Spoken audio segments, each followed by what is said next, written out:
know how many people. I'm anticipating we're going to have a nice showing tonight because everybody, I think a lot of people are eager to hear this secret that I've been keeping for a while that I'm going to reveal for the first time, at least to the public, during the show. It will also be announced on Friday's episode for everybody else who doesn't tune in tonight. Um, so we'll just leave it at that. Jasmine, Concha, I hope everybody is doing well. Tamara, what's going on? Today was kind of a overcast day here in Clearwater Beach. It rained a little bit. Getting some work done.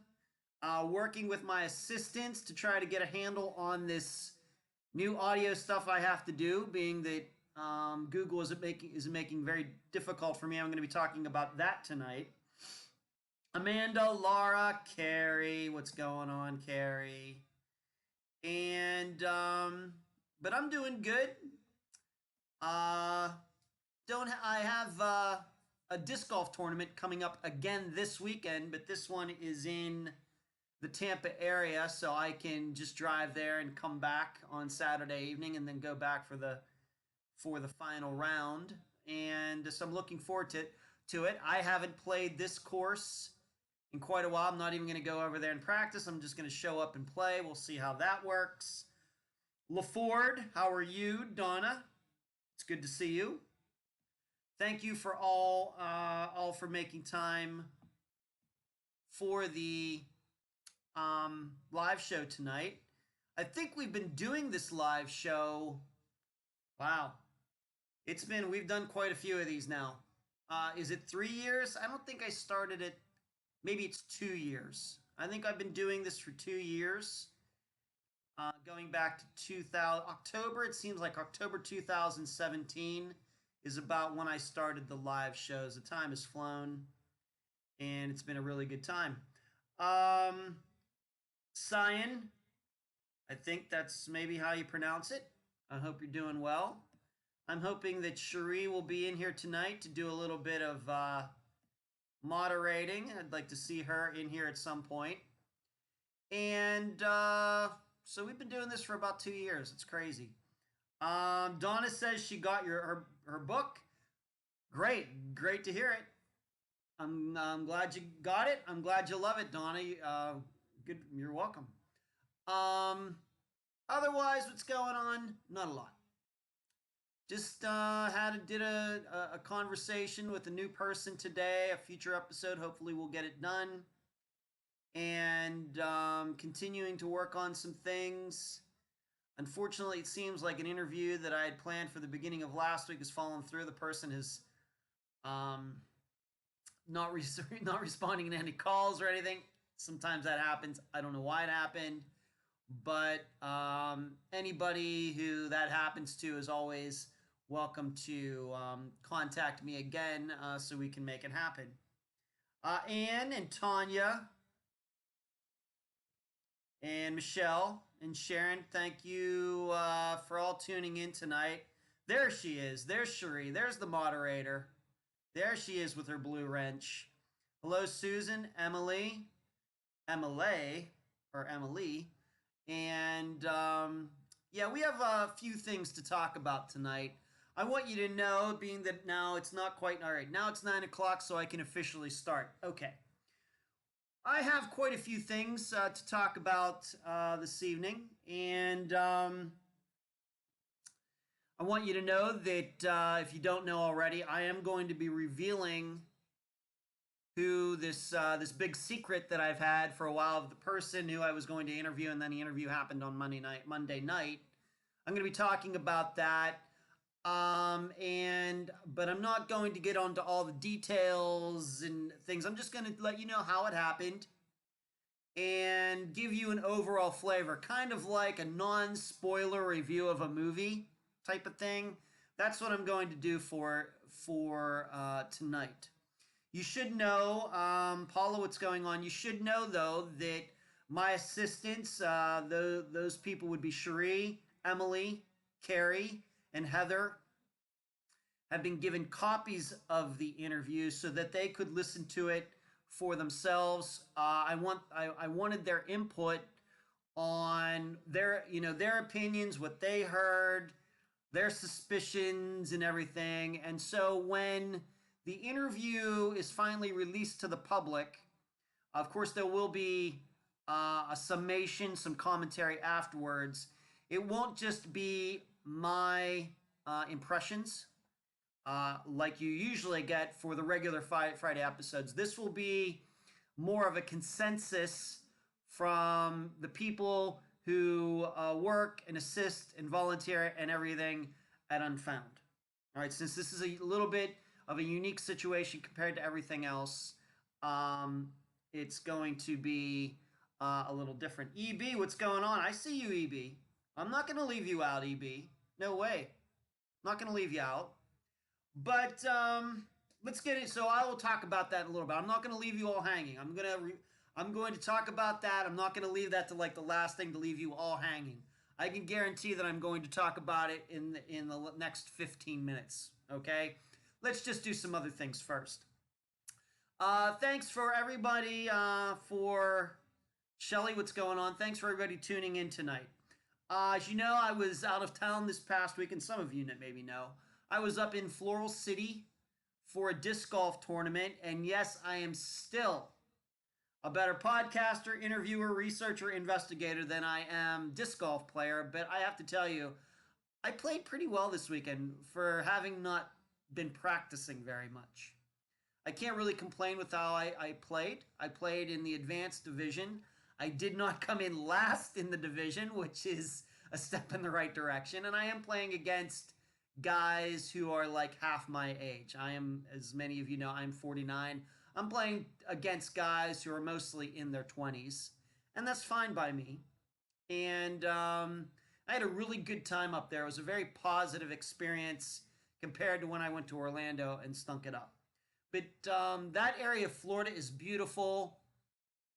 It's a great area for, taking a Sunday drive. There's some beautiful, maybe people don't realize, but there's actually some rolling hills and land, up there in that area. Some beautiful farms. You see a lot of horses and cows and barns and fences and, farmhouses and things. It's really a really attractive part of Florida that I would recommend if somebody ever wanted to go on just a Sunday drive and see some interesting parts that, you might not see. People think of Florida, they think of the beach and Disney and Miami and everything. The interior of the state, there are some really beautiful areas. Paula, Michelle asked me, how often do I practice disc golf? Michelle, when I can, but I just really have not had a lot of time since I came back from Pennsylvania to do so. I've had a lot of things going on. I'd really like to get out a couple times a week, but that has not been happening. Tanya, they have a disc golf at our local park. It's a great sport. Tanya, Paula. It is like ball golf, Paula, in which you keep score. It's just like ball golf, except you use frisbees, although we call them discs, and you throw them into a metal disc catcher that has chains hanging down. Once again, if you want to go to YouTube and look up disc golf, you'll see exactly what I'm talking about. And I've been playing that sport for about 7 years, but I've had some issues the last few years playing. Some mental things going on, being out on the course. And I think I'm finally working through them. Screaming says, coming up on the 66th anniversary of Evelyn Hartley's. Yep, I know. We covered that case, Screaming. So yeah, we know all about it, and that's certainly one that is about due. Certainly, being that it's 66 years old. But yeah, disc golf is a sport I've been playing for a while. It's very popular here in this area of Florida, and I would be playing in another tournament at a place called Picnic Island this weekend. So I'm looking forward to that. Let's talk about the poll for the Disappearance that we did last Friday. Lucero Princess Sarabia, of course, the guest was Anthony from from crimeblogger1983.blogspot.com. The poll that is right now posted in the group, the most popular selection was that Larry Lujan or Luhan, the guy who is allegedly the father of her unborn child, a majority of people picked him as being most responsible for Princess's disappearance. You know, and I even wrote about this in the blog on Patreon, and if you're not a Patreon supporter, I wish you would consider it, that it's kind of a paradox to me in that there's no proof that Larry saw Princess that night at all. There's no proof that they actually talked on the phone because the calls between Princess's phone and Larry's phone, the calls were like a minute or less, which to me means that he didn't pick up. You know, Princess's blood was in Richard's apartment. He was the one who took her back to his place. He's the one that has this, to me, very flimsy story that she just kind of left, and as if he let a 8-month pregnant woman just walk out into the darkness of the night, you know, on and on and on.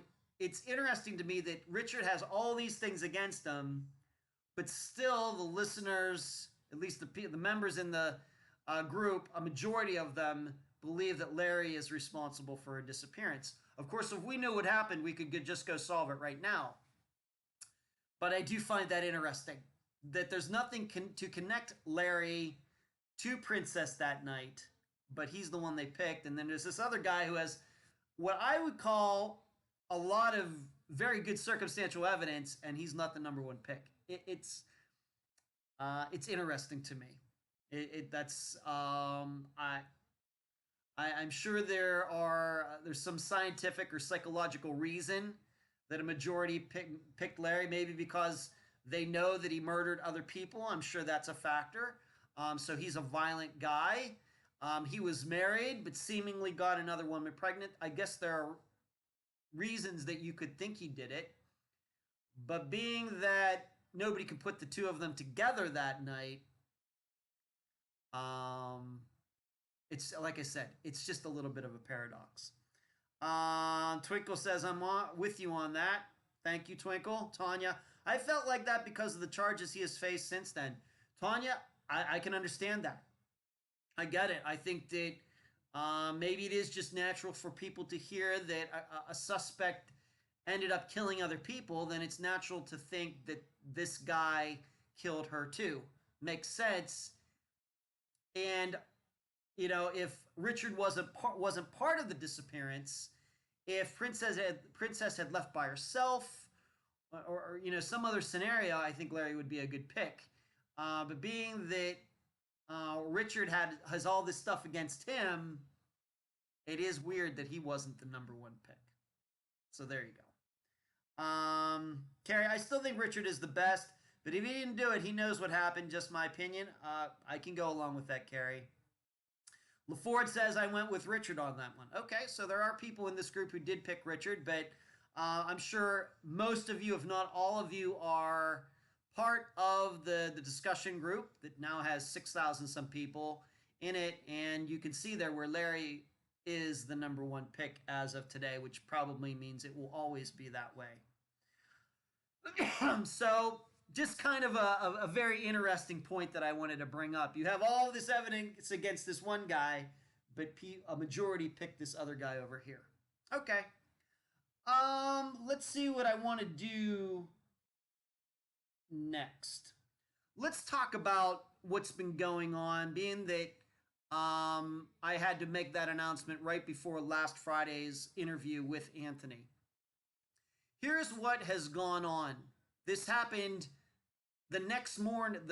This happened a week ago tomorrow, so this is the reason I didn't talk about it last week. It happened actually the next morning because I didn't do that interview with Anthony until last Thursday. So I actually did his interview after this show played last week. What has happened is that Google, if you don't know this, many people don't know this. Google has created the Android phones. Okay, so you know there's two kinds of cell phones out there. There's the iPhones, the Apple product, and then you have the Google product, the Android phones. And then, of course, there's still like Blackberries and things out there, but Android and iPhones are the two major ones. I have been an Android phone guy since they came out. And what Google has decided is that it does not want to allow people with its phones to record phone calls anymore. Okay, so with each update that your phone gets, it makes it harder and harder and harder to record phone calls, because that's how all the interviews that Unfound does, that's how they're done. I don't use Skype, I don't use FaceTime, any of those things, because I've never had to. And, at least for the last couple years, I think that I've gotten into a very good rhythm of recording these phone calls, making them sound good, although I know once in a while we do get some complaints. But I think that the audio for doing these interviews with the phone, etc., have been pretty good. Well, that application, along with all the other phone call recording applications that you can get in the Google Play Store, are eventually getting phased out. Meaning you can download the app, it's just, it doesn't work like it usually does anymore. And in fact, like I said, with each update that you get to your phone, it's going to be the point where none of these applications are going to work at all. I have an LG V30. I have the operating system Android 9 on it. And Android 10, which is like the most sophisticated, the most recent update for the phones. If you have Android 10 system on your Android phone, you can't record phone calls anymore. Period. So, that's going to be tough when that happens. But what happened was last Wednesday night, my phone got an update while I was sleeping. I'm sure many of you experienced it as well. You wake up and your phone's like totally different, like the apps look a little different, and you can tell something happened during the night. Well, when I did that, and then I interviewed Anthony, once I listened to the interview afterwards, I was like, why is he so quiet and why am I so loud? Well, that's one of the ways that Google is starting to work, that it will record my voice, but you can barely hear the caller's voice.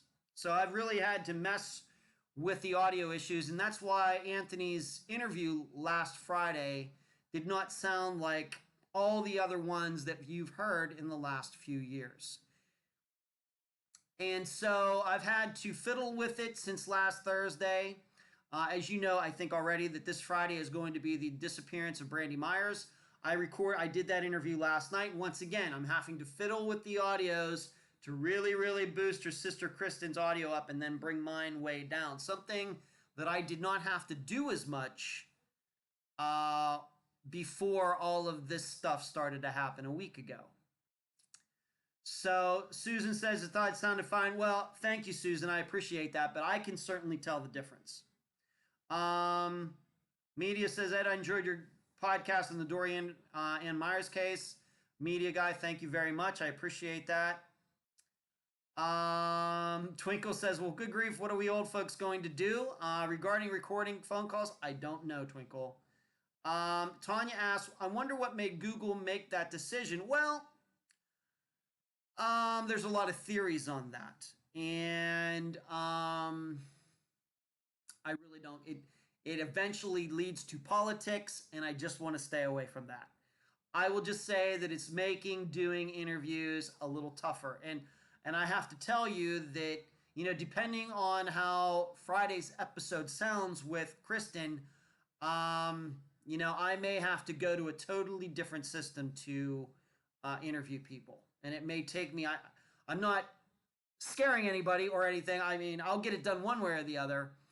But if it gets to the point where, I have to fiddle with the audio level so much and it's still not sounding right, I may have to take some time off to figure out, a new system.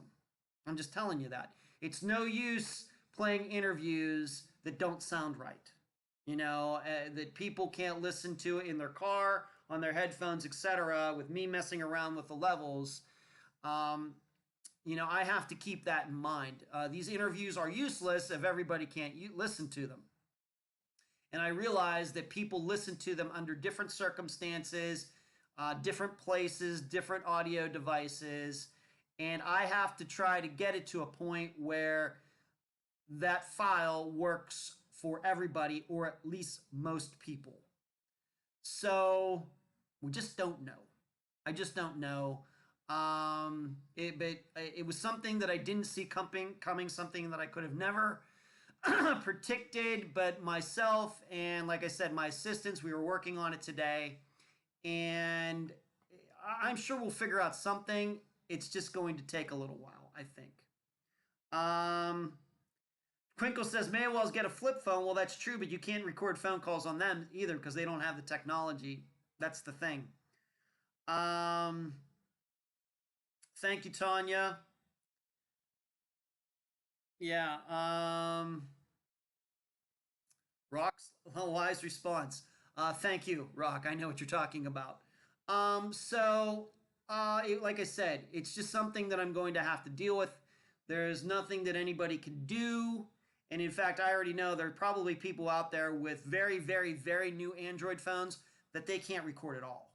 So maybe I should just be happy that mine phone can still kind of use that app, even though the quality of the recording is greatly diminished. Greatly. I would say by 50%, probably. So that's what's been going on. There will also be an announcement during Friday's episode once again before the interview plays, so everybody understands, and it will also be mentioned in the Unfound news section of Friday's episode as well. Amy says, do it on a landline with a recorder. Well, if I had a landline, Amy, that would be great, but I don't. So we're gonna have to figure out something else besides that. Laura says, I didn't think it was that bad, but what was the loud intermittent beep? You know what that is? That is something in my apartment here, Laura, and it has to do with some sort of power system that is over here in the corner. Remember, I am renting this condo that I live in from somebody, and there's like a power supply or something in case the power goes off, and it beeps once in a while. I don't know. It's been like that since May, but that's the beep that you hear, and it's on. It does that, I don't know, every 10 minutes or something. I really have not timed it, but that's what the beep is. And yes, it does it all the time since the day that I moved in here. So I'm going to continue to mess with it.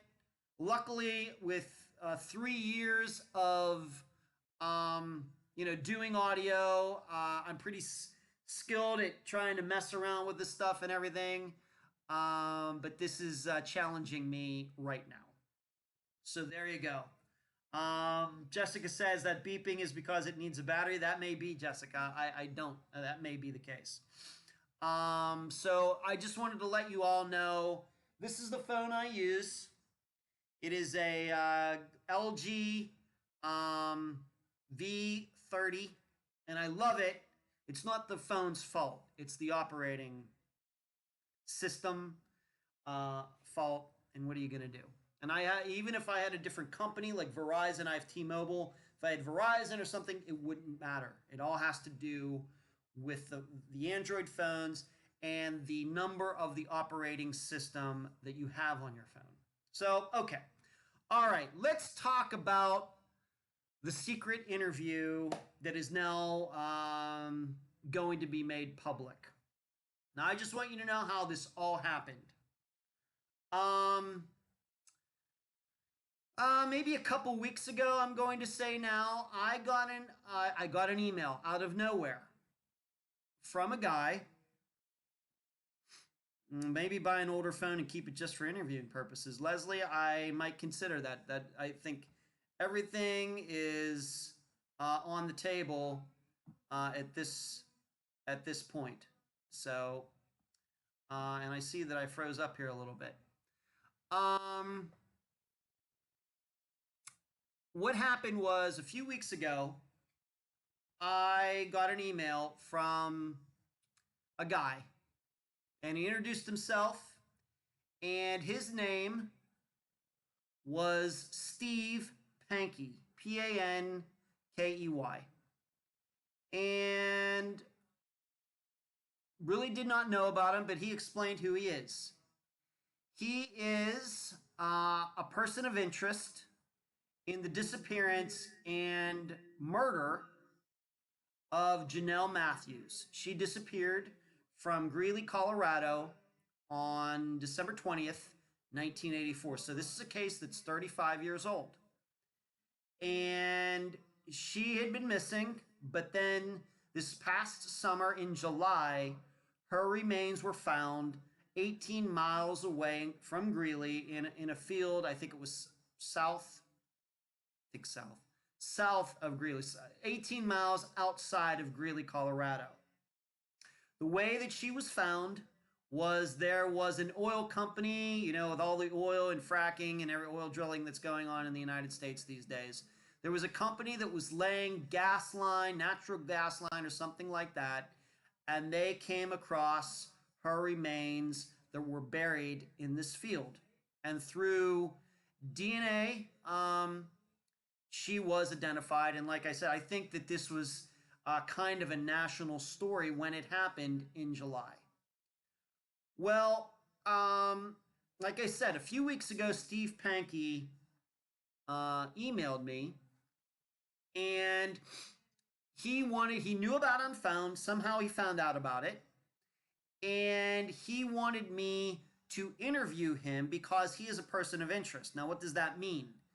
What it means is that just within the last couple months, since her remains were found, the police in Greeley have served search warrants. They seized his cars. They seized his phone. They went to his apartment. He now lives in Idaho. He does not live in Greeley, Colorado anymore. He lives in Ohio. The police went the whole way up there, seized his stuff, took it. And so this is something that is serious. This is something that that is not. It is very real. Okay, it's very real. And Steve has done some other interviews that I'm sure that you can find online. And I got to listen to one of them. I watched another one, and I talked it over with my assistants, as I would in something like that, because I want their opinion on it. I talked to Cherie and Emily and Carrie and Heather about all of this. And, I thought, this is kind of getting outside of what Unfound does, because it's now a murder. It was a missing persons case, but now it's a murder case. We usually interview people that we are sure are not suspects in a disappearance. And of course, that would change with this, being that it's not just Steve, the police served a warrant on him. I mean, that's good enough for me to think, man, the guy must be a person of interest. That doesn't mean he's guilty, but, the police have reasons to go the whole way from Colorado to Idaho to serve a warrant to seize the guy's car, his phone, and everything else. So we talked it over, and, I decided, you know what, I'm going to do it. But being that Steve came to me, and the reason I think I came to that decision is, even though, hello Alice, what's going on? Even though I have been strictly a missing persons reporter interviewer, I think that, generally I am a journalist first. And so if somebody wants to come to me to be interviewed, if it is, somebody involved in crime or something, I don't think as a journalist I can pass up that opportunity. Okay? All right? It is an opportunity. Okay? Opportunity. But as I told Steve, there's only one way that I'm going to do this interview, and it's my way. Okay, that's the only way it's going to happen. Meaning, I'm going to ask the tough questions. I'm going to ask, the obvious questions, or I'm going to ask questions that I think the listeners would want to hear, just like I do with every guest that is on Unfound. even if that means making the guest, the mother, the sister, the brother, whoever, a little uncomfortable. I think that I have a ethical obligation to ask those questions. And so I said this to Steve. I said, you're coming to me. I'm not coming to you. I would feel if I was seeking him out to interview him, then he would be able to set the ground rules. But being that he was coming to me, and trust me, I surely don't need any more interviews to do. I have a ton of people to talk to. I just told him, well, if we're going to do this, we're going to do it my way. And he agreed to that. So we set it up exactly like I set any interview up. I looked over the other interviews that he did. I read about the case. I went to newspapers.com, read articles that were written at the time, and put together an interview outline. And I didn't mind that he was going to have the questions beforehand. I don't want to be a gotcha type of reporter where I'm going to try to trick him in to saying things. I'm just going to ask the questions that, come into my mind given what he says and what I've learned, okay, about the disappearance. And like I said, I talked it over with Cherie. We went through some various scenarios and everything. And as you should know, of course, Steve is professing his innocence. And he does so throughout the entire interview that I did with him.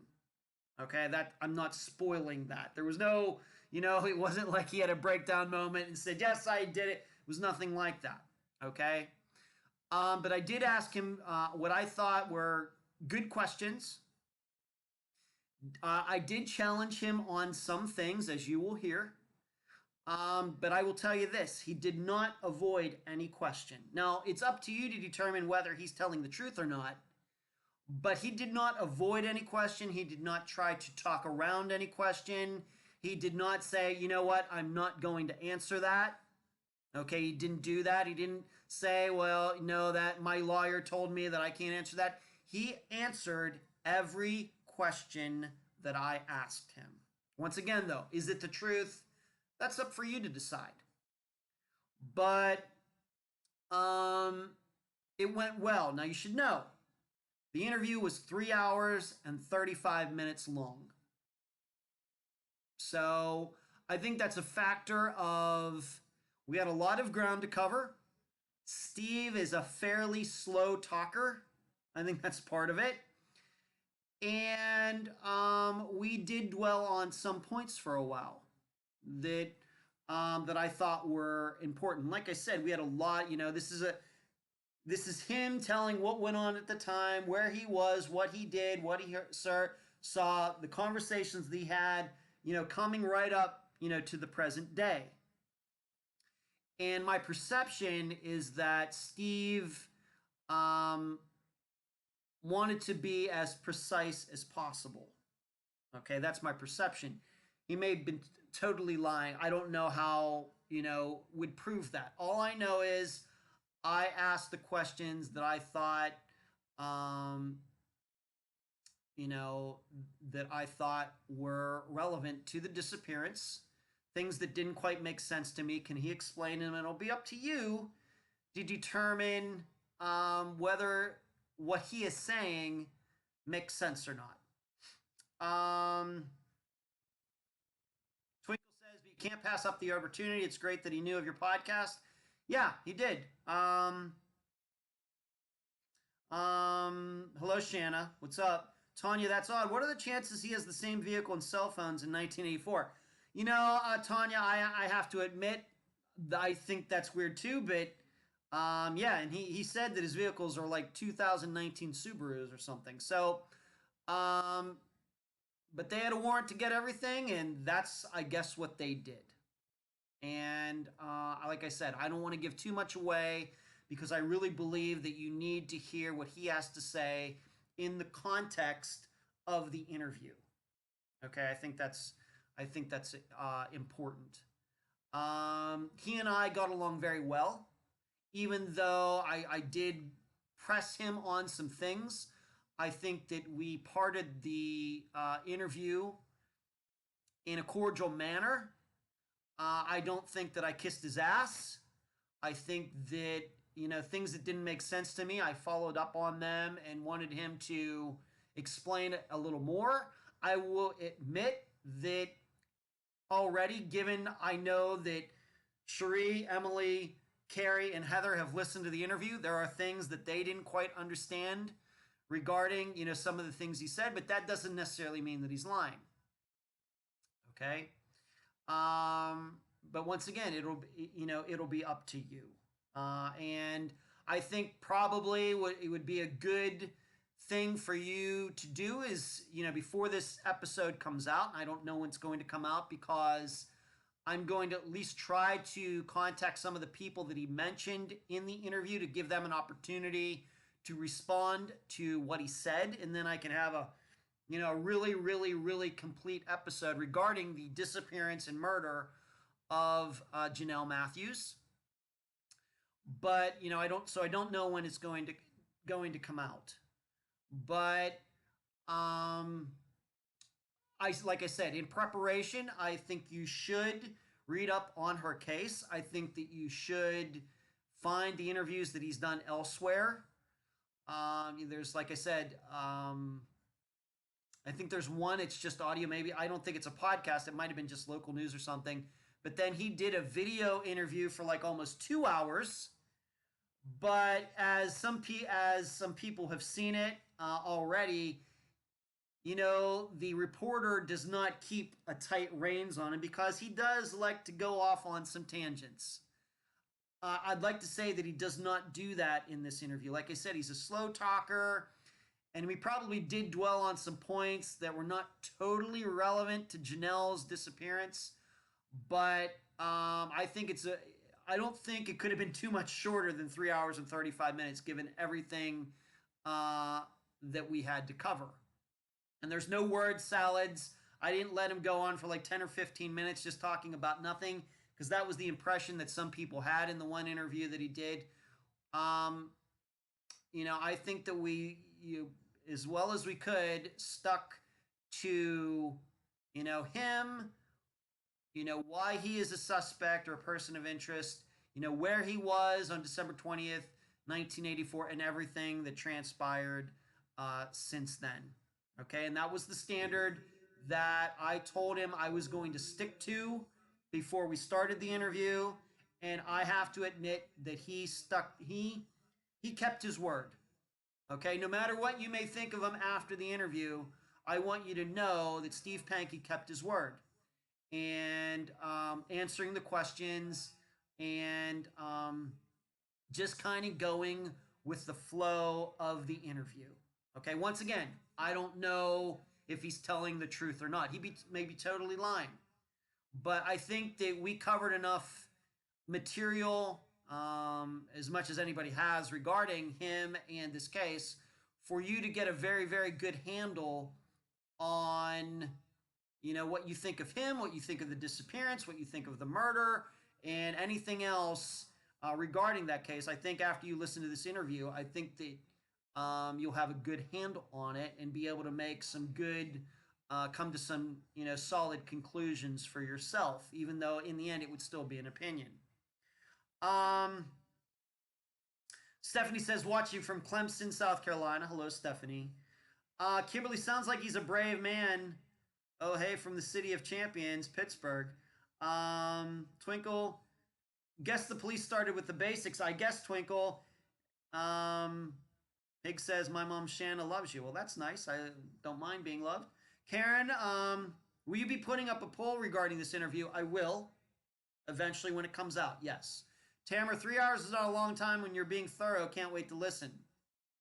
Well, I think eventually probably it's going to be, it might even be over 4 hours before it's all over, Tamara, given, depending on the other people that I can reach to talk to, regarding all of this. Carrie, he has piled a lot of info into 3 hours and 35 minutes. All of you should listen to Carrie because she had an opportunity to listen to the interview.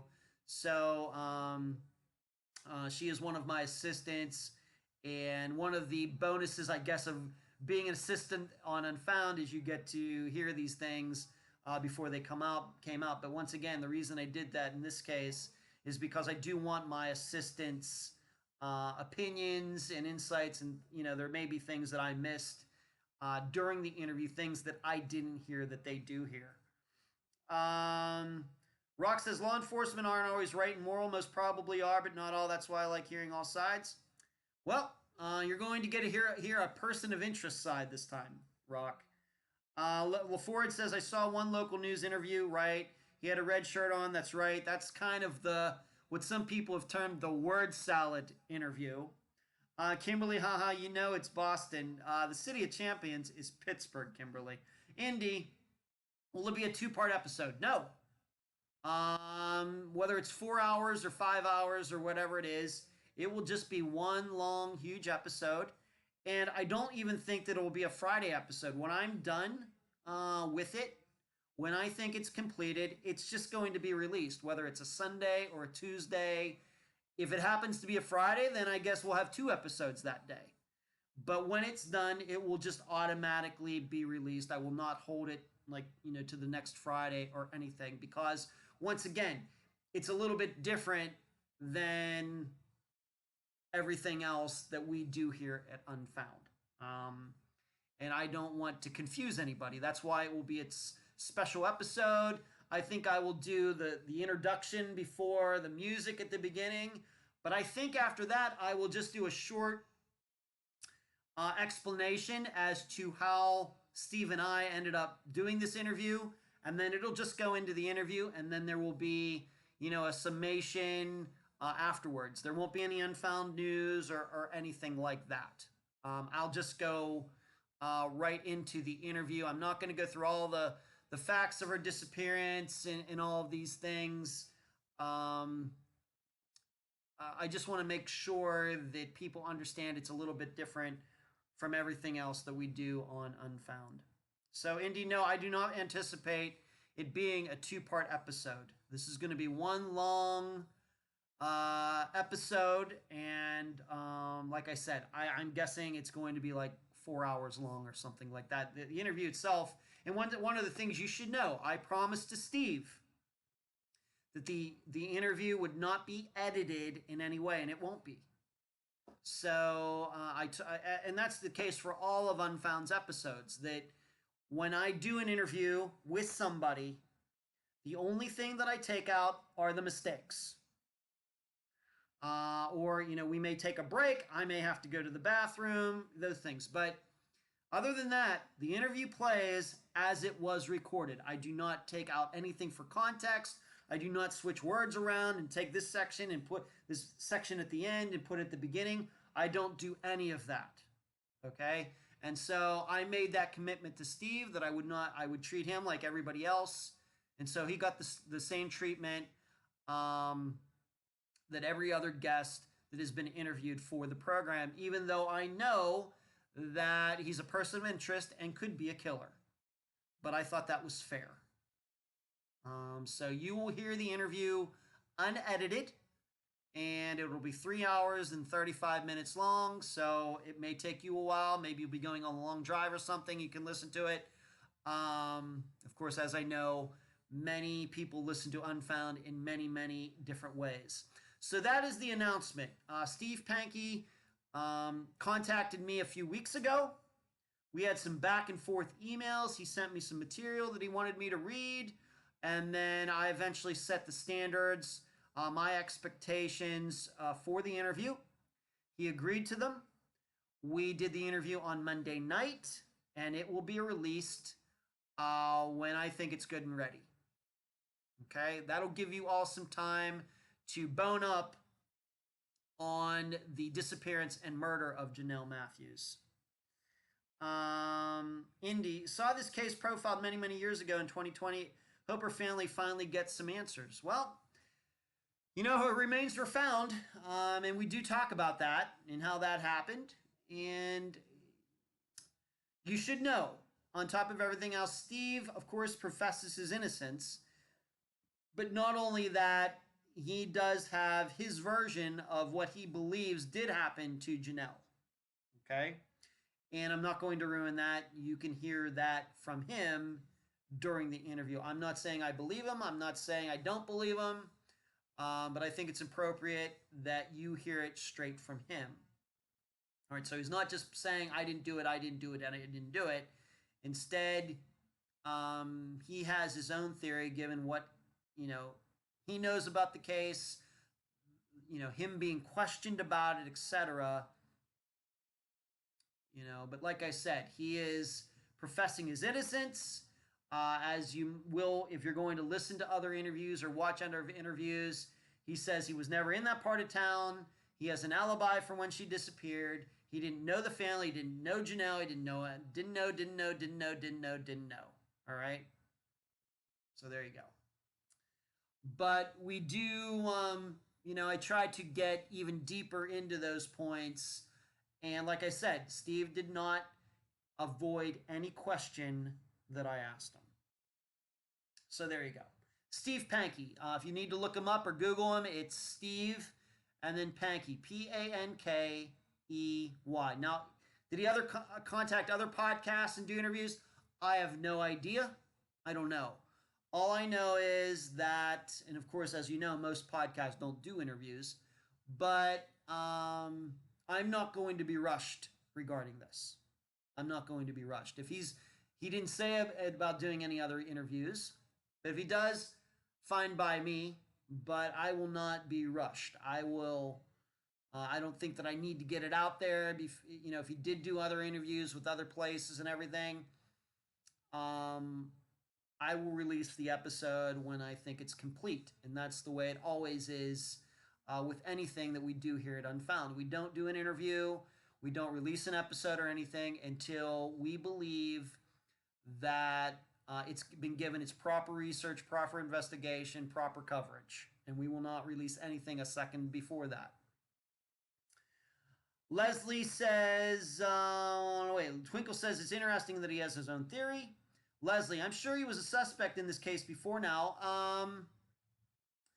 He was asked about it. That's all I really want to say, Leslie. It is amazing to me that police can allow people to go without prosecution for so long, only to come back many years later and go hard for the kill. Leslie, you will have to judge that for yourself when you hear what he has to say. Leslie, there must have been evidence collected before now.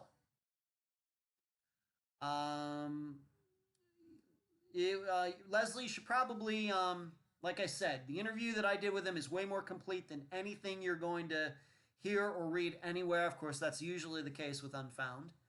But I think you can get the generalities from some of the other interviews that he's done as far as the particulars and everything. But once again, in the interview that I did with him, we go deep as we usually do. All right, so there's that. Okay, so Steve Pankey, Janelle Matthews, please look that up. And it's definitely a landmark type of thing for Unfound. I don't know if this will open up, a Pandora's box of other persons of interest in, nationally known cases, because when her remains were found, it was national news. When Janelle's remains were found in July, it was national news. And now him even being considered a suspect because he ran for Congress in Idaho back in 2014, him being a suspect, that was national news. I don't know if this is once again going to open a Pandora's box where other well-known unsolved murders, if there, something new is discovered and there's a person of interest, if that person is going to feel like he or she needs to contact me, I have no idea. All right, I have no idea. I will look at every situation as it is presented to me, and I will not do any interview where the guest wants to dictate what can be asked and what can't. All right, if they're going to come to me, then I set the rules. And if they say they're going to follow the rules and we get into the interview and they start him and hawing and everything else, then the interview ends and I just won't publish it. That's the standard. But, if anybody else, like I said, I don't know where it's going to go from here, if I'll have another opportunity to do this, but I thought the right thing to do was to, talk to Steve, but do it and interview him with Unfound standards. Oh, okay. Let's move on.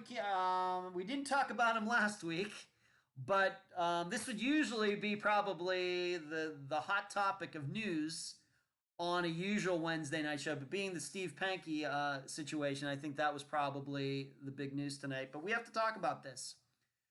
Uh, the district attorney in Hemphill County has decided that he is not going to prosecute Sheriff Lewis regarding these allegations that he pulled a gun, which ended up being a fake gun, against the juvenile probation officer.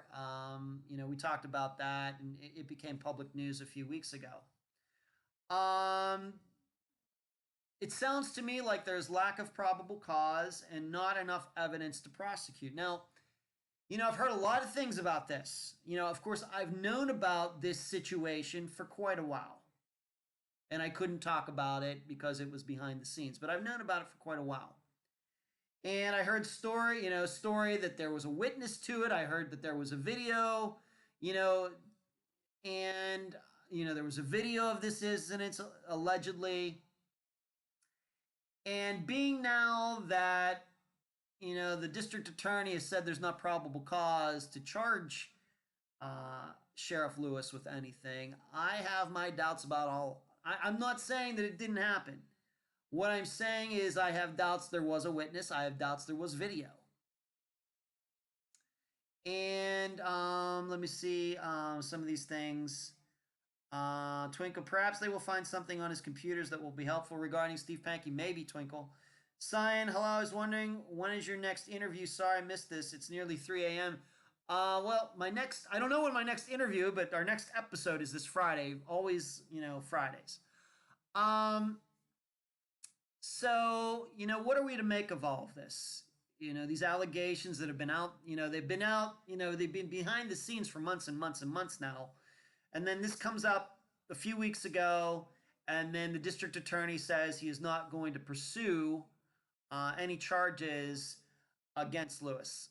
I know it's going to get the rumor mill, spinning. It's going to conspiracy theories all over the place regarding all of this, and it's going to be very divisive. It's going to be very polarizing. Of course, the people who support Lewis believe that this woman created this charges out of thin air. Maybe she hates him. Maybe. And then all the people who are anti-Lewis, and even some of them, in my opinion, can be a little crazy the opposite direction. They're going to think that it's some vast conspiracy in Hemphill County, that the attorney general or the district attorney is in Sheriff Lewis's pocket, et cetera, et cetera, et cetera. And I'm not inclined to believe that either. I don't know if this happened. I would like to believe that somebody wouldn't bring false charges like that. I would like to believe that, but we know those things happen. But what it tells me mostly is that there wasn't a witness to it. There wasn't any video of it. And that the reason that the district attorney couldn't prove anything is because it was a he said, she said situation. Where she said it happened, Sheriff Lewis said it didn't. And good luck trying to figure out if it happened or not. Good luck.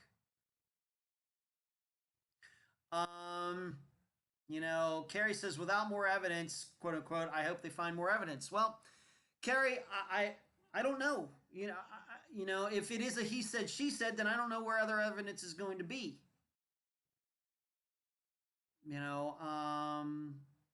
I hope they find irrefutable evidence is what I meant. Carrie, I hope for that in every crime. But, like I said, I realize probably most of you, if not all of you, were privy, to, the things that I was told behind the scenes for, months now.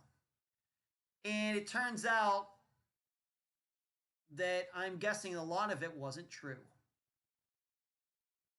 Mm-hmm.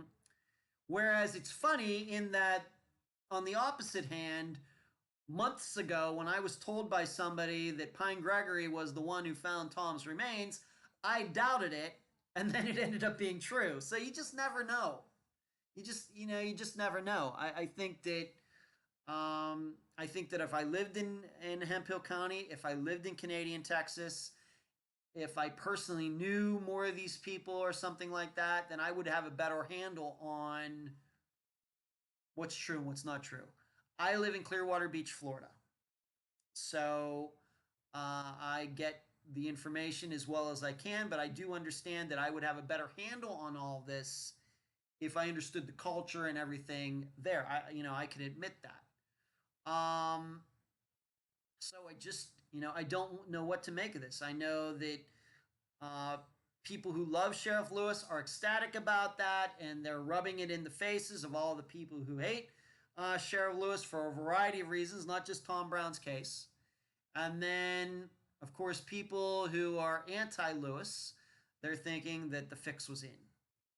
And what I'm really trying to do is I'm trying to figure out what makes more sense, or is there a different idea, and that's more likely the truth. I have to admit, it kind of feels to me like a divorce. There's like his story, her story, and then the real story. And I can't help but think at this point, given what has gone on, that it's one of those situations where Sheriff Lewis says one thing happened, the juvenile probation officer, who is a woman, has her story, and then there's the real story.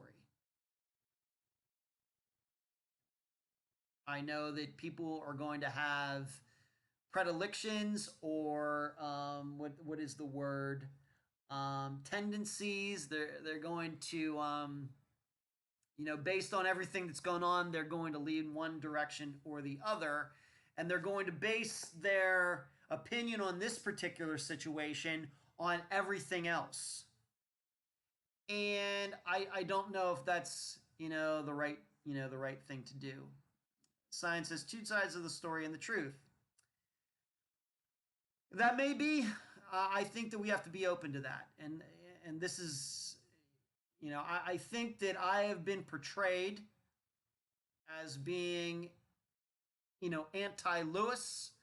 I know that that host at that radio show claims that he claims that I had proof that Sheriff Lewis killed Tom, which I never said. I never said that. I didn't ever think that. I didn't ever believe that.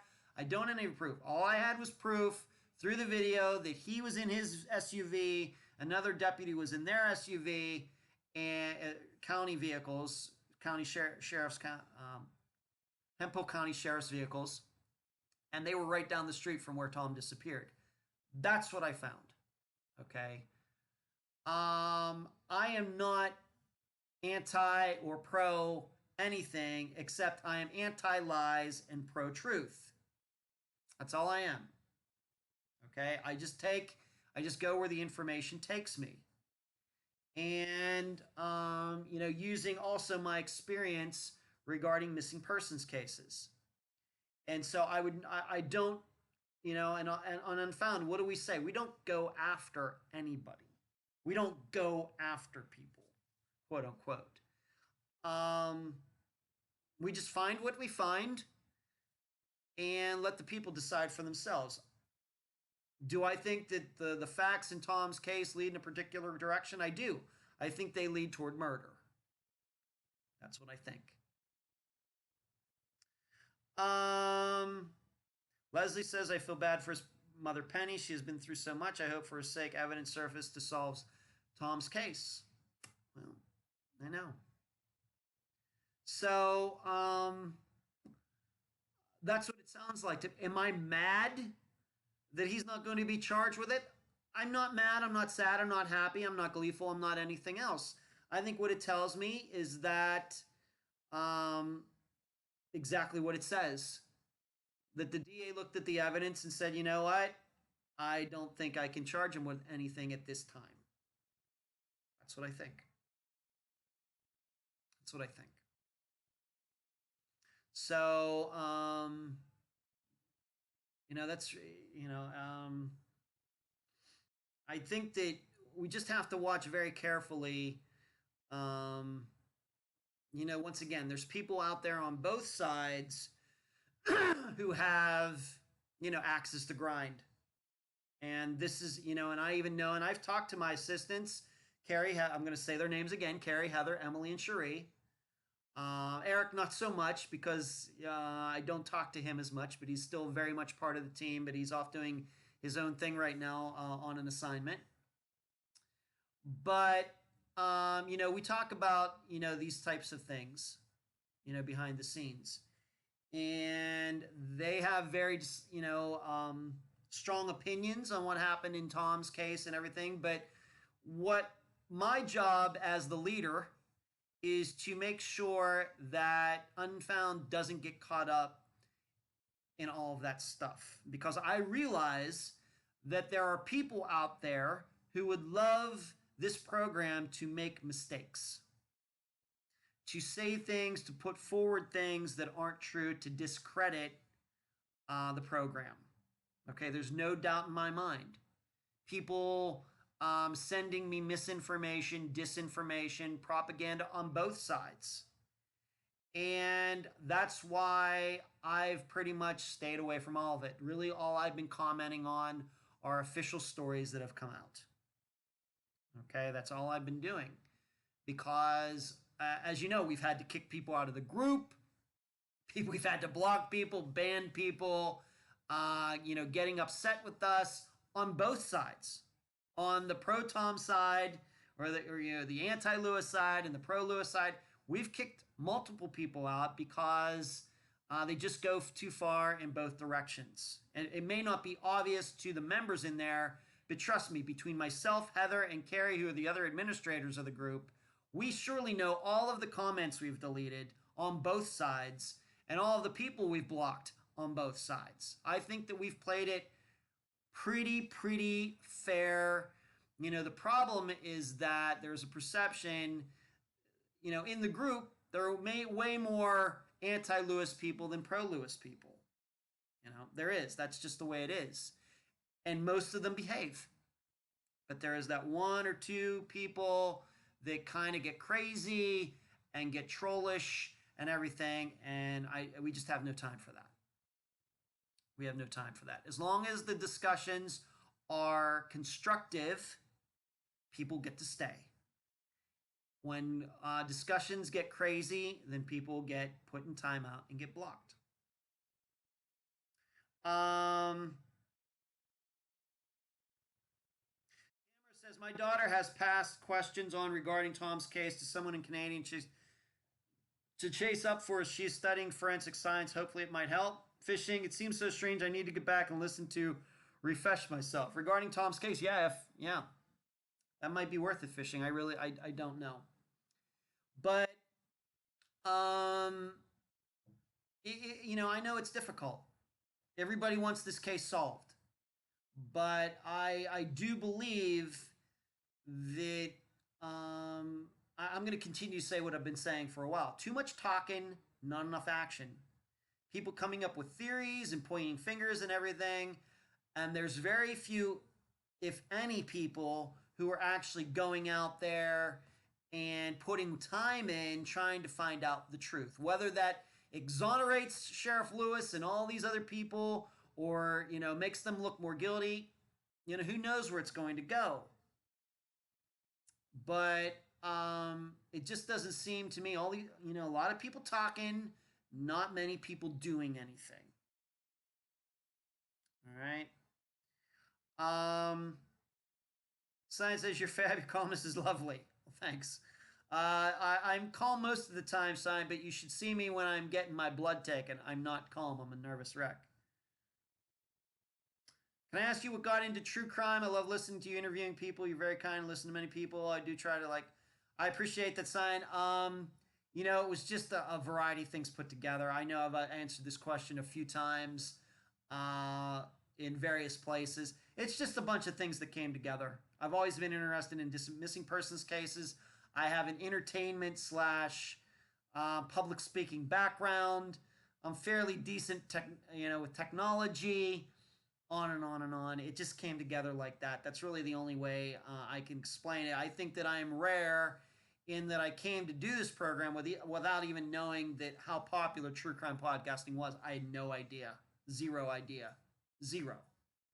Whereas I think everybody else that got into it because it's popular.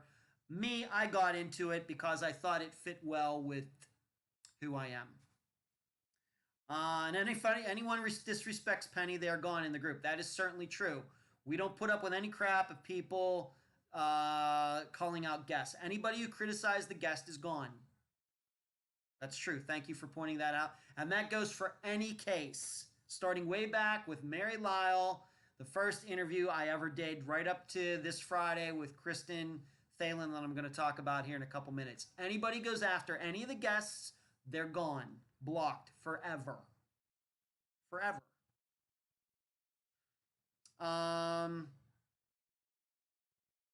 So there you go. But I know there's a lot of disappointment out there. I know there's a lot of glee out there regarding this recent news that came out last Thursday regarding Sheriff Lewis. For the people that don't like it, I guess you're just going to have to work harder. And we'll work with you. Myself and my assistants will work with you, but we're not going to get into the rumorizing and theorizing and, and conspiracies and everything else. We're just not going to do that. All right, let's talk about this Friday's case. It is the disappearance of Brandy Myers. My perception is this is a fairly well-known, nationally known case. That's my perception. Probably one of the more well-known disappearances that Unfound has covered. Of course, we cover a lot that nobody's ever heard of, but this one is going to be one where I think a lot of people have heard of it. She disappeared from Phoenix, Arizona on May 26th, 1992. Her sister, Kristen Thalen, is going to be the guest for this episode. The interview was done last night. Still working on the audio on that, going back to what I talked about earlier in this show. And the episode is called Right Under Our Noses because in this case there is a very, very probable suspect, and his name is Brian Miller. And it seems he was under everybody's nose regarding Brandy Myers' disappearance until 2015, so 23 years. But, the reason that he is now in custody is not because of her disappearance at all, because DNA linked him to the murder of at least two girls, not as young as Brandy, but young girls, I think under 18, in the Phoenix area back in the early 90s. But, the reason that he is considered a suspect is because Brandy was out that day collecting money for a school fundraiser, and she vanished very close to his house. But police didn't realize that until all these years later, and he was even questioned back in 1992, just because his house was on the route that Brandy would have taken. And I kind of talk about that a little bit in my summation that I recorded today. There is a trial that had just started. Coincidentally, I guess, that Brian Miller went on trial on Monday for the murder of these two other girls. Their remains were found. And so that trial just started a few days ago. And so this episode, Brandy Myers' disappearance, will come out this Friday. I'm not sure that Kristen and I necessarily timed it that way, but that's the way it worked out.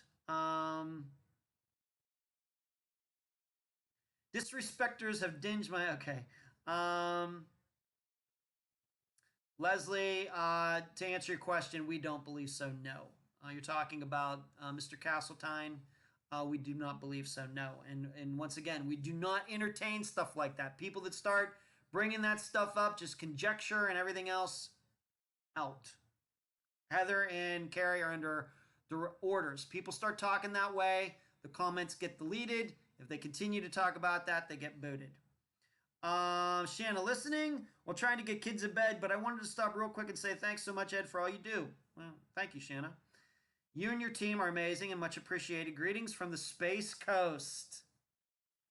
The Space Coast. Over there on the Atlantic side of Florida, way across there from where I am. It's a nice area, Shanna. Very nice. But that's this Friday. Brandy Myers. I have a really, as you would expect, a really in-depth interview with Kristen. She did a fantastic interview, very complete. She's well spoken. She's very energetic, very motivated to try to eventually get Brian Miller charged with Brandy's disappearance and murder, so that he can then be tried in court, just like he's being tried in court now for these other murders. And the reason it's called Right Under Our Noses is because in this case, the guy who probably killed Brandy was actually, police actually talked to him at the time. And in my opinion, had they taken this disappearance, if they'd been a little more intuitive and more attention to detail, I think they could have pinned the disappearance on Brian way back then. I think it's a mistake on their part.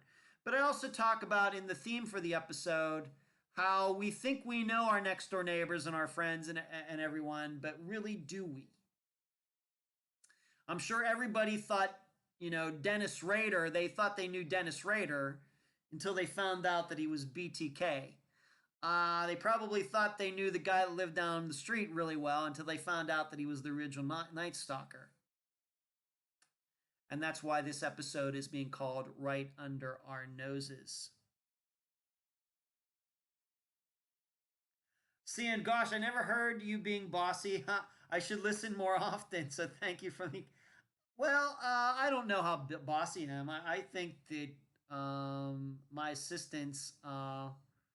I think that my assistants dish it out as well as they could take it. So... but we just have that kind of relationship. So there you go. Anything else? What do we do? 10 hour and 8 minutes. I think that is, I had some other things like new stuff that I was going to talk about, but I think I'm just going to let it go with that for tonight. We talked about, did anybody, let me see something real quick though. I did. Larry, I'll get your question right now. No, I never got into Columbia House or any of that stuff at all. My parents did not allow me to listen to the music that I wanted to listen to, so I could never get anything from Columbia House or anything else. So I hope that answers your question. Let me see if there are any other things that I need to answer before I sign off for the night. We got, what's this? I don't know what that is. Okay. I'm just going to leave it at that. Thank you everybody for tuning in tonight. What did we do? We talked about my disc golf tournament from this past weekend. And I have one this weekend. Hope my feet hold up. My feet were a little sore on Sunday, Monday. Talked about the Princess Sarabia poll. Talked about Sheriff Lewis, and he will not be charged at this time for assaulting or whatever you want to call it, that juvenile probation officer. Talked about Steve Pankey. He is the secret interview that I conducted in that episode. That interview will be released when it's ready. Talked about the sound issues that we are fighting right now due to Google and their Android phones. And then we talked about this case for this Friday, the disappearance of Brandy Myers. I hope you will tune in. Thank you all for tuning in tonight. Cannot thank you enough.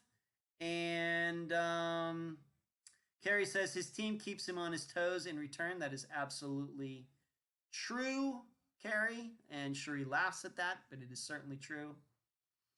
And I will talk to you. You'll hear me on Friday, and hopefully the audio will be great. I'm going to be working on it. We'll get it as good as we can. And then we will do the think tank on Sunday nights. If you are not a Patreon member, please consider signing up. I'd love to see you in the think tank on Sunday evening so you can offer your opinions with all the other think tankers regarding the cases that we cover every week. Good night, everyone. Thank you so much. Good night.